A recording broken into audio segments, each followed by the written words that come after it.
Halo lo, apa kabar? Senang sekali kita ketemu di akhir pekan, ini di akhir pekan pertama ya, pada bulan Januari tahun 2025. Dan kalau kita lihat eskalasi politiknya berkaitan dengan posisi mantan Presiden Jokowi atau Mulyono, itu lebih dikenal, ini kelihatannya makin terpojok ini ya, Bung Rocky ya. Dan ini bisa kita lihat dari indikatornya dari ternak Mulyono yang kelihatannya makin kalap dan menyerang siapapun yang membahas penobatan Mulyono sebagai pemimpin terkorup.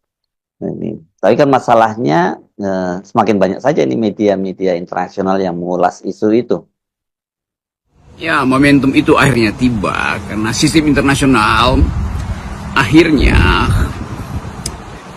mendorong proses pembuktian bahwa Jokowi adalah seorang penguasa yang korup. Di mana-mana di dalam pemberitaan itu ada semacam nilai yang tidak diucapkan oleh sistem keadilan internasional bahwa apapun yang hendak ditutupi oleh rejim Jokowi itu akan dicicil untuk dibuka oleh sistem internasional. Jadi kawanan Jokowers ini, kawan-kawan Pak Jokowi yang bukan kawanan ya, kawan-kawan Pak Jokowi yang masih berupaya untuk membela beliau, akhirnya akan tergopoh-gopoh dan terengah-engah untuk membantah reaksi dari sistem internasional. Jadi kalau dikatakan OCCPR itu hoax, ya itu artinya mereka yang apa namanya nih, ternak-ternak ini, saya sekali lagi pakai kata ternak karena itu jadi bahasa yang sangat simbolik hari-hari ini. Ternak-ternak Mulyono ini tidak mampu untuk melihat bahwa mata internasional itu tiba di dalam semua aspek kehidupan negeri ini, kan itu dasarnya. Jadi bagaimana mungkin disebut itu hoax kalau semua media, bahkan media asing yang ternama itu dari CNN, Channel News Asia itu memberitakan temuan OCCR itu kan. Jadi sebetulnya buat apa membantah lagi dan mulai mencari-cari alasan bahwa itu sistemnya ya cuma melalui politik yang ada soal. Tetapi faktanya Presiden Jokowi sudah dicap dan melekat dengan kuat buat beliau presiden kita yang ketujuh itu adalah koruptor. Jadi membantah itu bagaimana caranya tuh, dan kelihatannya cacing-cacing yang masih menggeliat itu tidak tahu bahwa tanahnya itu udah dicangkul, bahwa gemburnya tanah itu sebenarnya hasil cangkulan. Jadi mereka yang berupaya menjadi cacing dari ya saya sebut cacing karena berupaya untuk cari jalan keluar dari tanah gembur itu, tetap akhirnya ditimbun kembali oleh satu fakta yang tidak mungkin kita hindari, bahwa publik internasional me-watch kita habis-habisan. Karena soal investasi di watch bahwa Bahlil berbohong dulu, menganggap bahwa Jokowi sedang dikerubuti oleh 1.200 investor. Demikian juga Pak Jokowi berbohong bahwa dia bisa meningkatkan ekonomi Indonesia 10% pertumbuhan. Dia mengatakan bahwa di kantongnya ada 15.000 triliun rupiah untuk membackup pertumbuhan ekonomi. Dia mengatakan bahwa udah ada 6.000 SMK, dan semua itu kan dicatat bukan oleh LSM Indonesia tapi oleh LSM dunia. Jadi mata internasional itu betul-betul melihat dengan tajam bagaimana Jokowi membohongi seluruh rakyat Indonesia dan membohongi sistem internasional. Jadi saya kira itu yang mesti mulai kita. Saya pikir dengan pemberitaan media-media internasional dan tekanan publik dalam dan luar negeri, sudah waktunya Presiden Prabowo untuk turun tangan. Hal ini tidak terhindarkan karena Prabowo juga butuh dukungan internasional, terutama dari sisi investasi. Kita mulai membaca tekanan internasional itu akhirnya harus dijawab oleh Presiden Prabowo kan. So, kalau kita dengar bagaimana Channel News Asia itu akhirnya memojokkan sebut aja menuntut atau menganggap bahwa ada tuntutan publik supaya Jokowi diadili. Poster-poster di Jakarta itu banyak betul sekarang beredar, adili Jokowi, dan itu semua impact dari pemberitaan internasional, dan memang itu akan mengganggu relasi-relasi politik di dalam negeri kan. Bahkan CNN atau Channel News Asia ya memberitakan bahwa kepolisian atau aparat kepolisian atau Kapolri misalnya dituntut untuk membuktikan atau mulai memproses supaya tidak terjadi kesimpang siuran isu. Kan sebetulnya kalau reaksi awalnya itu apa namanya quick response-nya mestinya Kapolri udah bicara, Kejaksaan udah bicara, atau KPK udah bicara tuh, supaya tidak ada keraguan bahwa itu memang dimaksudkan untuk mendongkel Indonesia di luar negeri. Bukan, tetapi kesempatan untuk klarifikasi akhirnya dimakan oleh waktu, karena mereka yang berkerumun di Pak Jokowi tetap mencari cara untuk melindungi beliau. Bagaimana mungkin melindungi Pak Jokowi dari tatapan investor asing, dari tatapan diplomat-diplomat asing yang ada di Jakarta kan? Semua diplomat itu bertanya tentang hal yang sama itu atau menggosipkan hal yang sama. Nah, gosip diplomatik itu impactnya adalah munculnya kekhawatiran bahwa akan terjadi semacam ketidaksebelaan politik Indonesia, dan ketidaksebelaan politik Indonesia itu faktor untuk, atau satu-satunya faktor atau faktor utama untuk batalnya investor asing masuk ke Indonesia kan. Jadi sekali lagi ini beban pada Presiden Prabowo sebetulnya, karena isu ini udah melebar dan ditambah lagi dengan dalam 2 hari ini pasti ada cicilan isu lagi dari Ukraina di Rusia kan. Nah, lengkaplah sebetulnya misteri bangsa ini yang berupaya menutupi kejahatan seorang kepala negara di depan mata kita, atau bukan di depan mata, di depan otak kita. Presiden mengakali Mahkamah Konstitusi untuk kepentingan dinastinya. Di depan mata kita, bukan di depan mata kita, di depan mata Sri Mulyani, lalu lalang money laundering yang dia tahu tuh, lalu lalang pemerasan pajak yang tidak berdasarkan prosedur yang dia ketahui, lalu lalang dokumen import yang sebetulnya ilegal. Semua itu pasti diketahui oleh Sri Mulyani sebagai Menteri Keuangan. Jadi kelihatannya dunia internasional sedang mencicil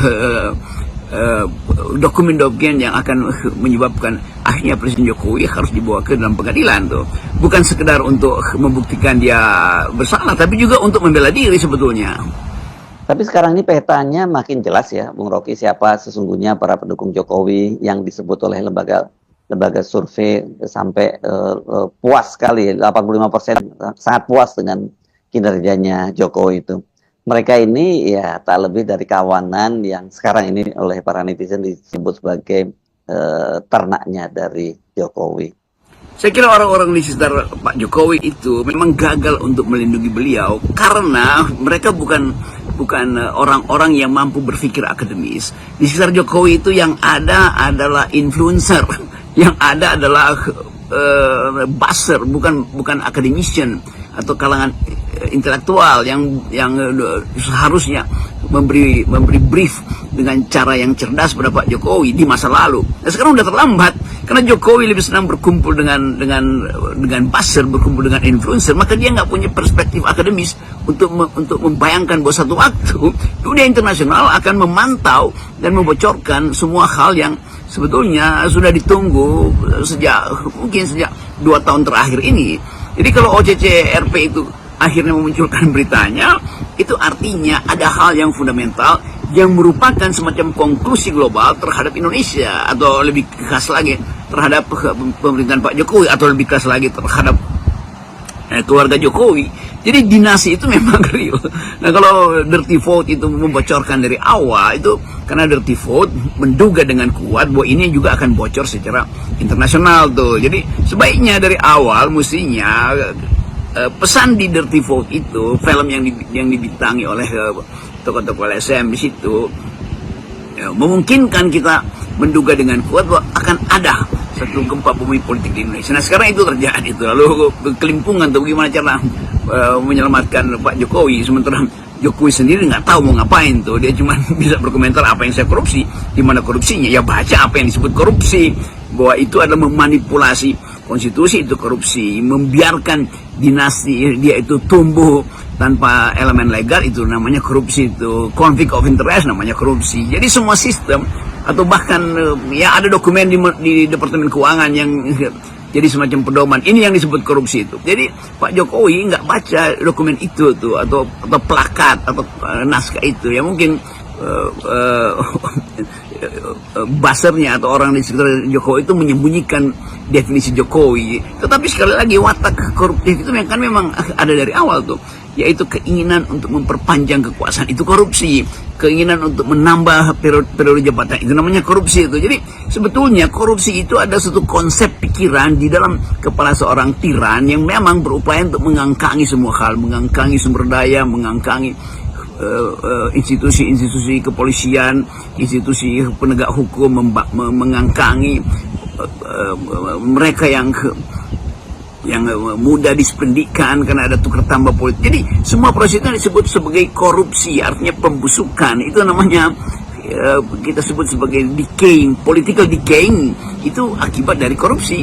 Jadi Pak Jokowi harusnya dari awal paham, tapi udah terlambat Pak Jokowi, karena Anda lebih senang bergaul dengan buzzer dan influencer ketimbang memelihara kematangan akademis itu dengan menolak berpikir secara intelektual. Jadi itu nasibnya yang saya kira itu bukan sekedar pelajaran, tapi ya memang itu yang mesti terjadi demi jalannya sejarah. Nah sekarang nih bagian yang paling banyak ditunggu-tunggu nih pasti oleh para viewer Anda ini ya. Kalkulasi Anda seperti apa nih Bung Rocky? Karena saya cermati di komentar-komentarnya banyak orang sekarang ngomongin ini kelihatannya Rocky Gerung ini ahli nujum karena yang diomongin selalu ternyata kemudian benar gitu, walaupun lambat. Salah satunya adalah soal PT 0% gitu ya. Nah bagaimana nih kalau prediksi Anda? Kalau kita cermati kan yang memang yang paling aktif itu para buzzer, tapi juga para diehard Jokowi yang masih terus membela junjungannya. Tapi opini publik sekarang sudah tidak berpihak lagi kepada mereka. Saya kira pengerahan opini publik di channel-channel buzzer-buzzernya Jokowi ini, atau ternak-ternaknya Mulyono ini dalam bahasa yang sebetulnya lebih satiris itu, tidak akan ada gunanya tuh. Karena kelihatan bahwa mereka nggak punya pengetahuan cara untuk menyelamatkan muka Pak Jokowi kan. Jadi apapun sudah terpapar semacam viral ke dunia internasional bahwa Jokowi itu adalah koruptor dalam kapasitas apapun itu. Dan itu membuktikan bahwa memang riset dari OCCRP itu lebih dipercaya daripada riset yang dibuat oleh kawanan ini yang menganggap Jokowi masih 82%. Ya kalau 82%, kenapa yang upload keburukan Jokowi itu justru yang dipercaya oleh OCRP, bukan yang 82% yang menganggap bahwa Jokowi masih diterima oleh publik. Artinya buzzer-buzzer dan infrastruktur mereka di dalam pembentukan opini publik, yaitu lembaga-lembaga survei, itu berbohong sebetulnya. Jadi baru sekarang terlihat bahwa dunia internasional menangkap dengan baik, dengan bagus bahwa sistem opini publik yang dibangun oleh rejim Jokowi itu artinya palsu. Jadi bukan 82% yang sebetulnya pro Jokowi, 80% menganggap Jokowi itu koruptor, dan itu yang dibaca oleh OCCRP. Nah, itu hal yang mudah kita duga dari awal. Kenapa? Karena kita tidak mungkin memverifikasi sesuatu yang disewa oleh Jokowi sendiri kan. Ini masalahnya, Jokowi menyewa buzzer-buzzer itu untuk sekedar memberi verifikasi pada kebijakan dia tuh. Kalau dia berakal sedikit, mesti Pak Jokowi menyewa juga devil's advocate yang melakukan falsifikasi, bukan secara verifikasi kan. Itu masalahnya. Jadi sekarang makin jelas bahwa arah politik Indonesia akhirnya juga ditentukan oleh situasi global, dan itu yang berkali-kali saya terangkan bahwa akhirnya Pak Prabowo mesti bikin garis batas air kalau hendak mengembalikan harkat negeri ini. Jadi Pak Prabowo nanti akan bertemu dengan investor asing dan akan menanyakan hal yang dibicarakan hari ini, dan Prabowo mesti terangkan, dan kalau dia terangkan dia akan dibantah oleh diplomat-diplomat asing itu. Demikian juga menteri-menteri Pak Prabowo setiap kali rapat melihat dengan miris di atas ruang rapat itu ada dua foto tergantung tuh. Ada foto seorang leader di sebelah kiri dan ada foto seorang dealer di sebelah kanan. Dan orang mulai menganggap bahwa ya mestinya foto yang sebelah kanan udah jatuh tuh. Tapi kita tahu bahwa ada prosedur hukum untuk menjatuhkan seseorang, yang kita sebut sebagai impeachment atau impeachable, bisa dimungkinkan untuk diproses secara hukum. Tapi kita lihat nanti perkembangan ke depan, dan mungkin sekali bahwa Pak Prabowo menyimpan semacam wisdom, menyimpan semacam taktik yang lebih lebih dingin lah supaya tidak terjadi keguncangan untuk mengatasi postulat dari dunia internasional bahwa Presiden Jokowi itu presiden ke-7 yang digantikan oleh Pak Prabowo punya masalah dengan moral, punya masalah dengan hukum, punya masalah dengan kebijakan, dan yang lebih penting punya masalah dengan public ethics. Saya kira itu kita akan ikuti terus perkembangan ini karena bukan sekedar menarik, tapi ini adalah batas dari kesabaran publik atau kesabaran keadilan untuk menunggu keadilan itu diterapkan di era Pak Prabowo. Salam 0%. Yes.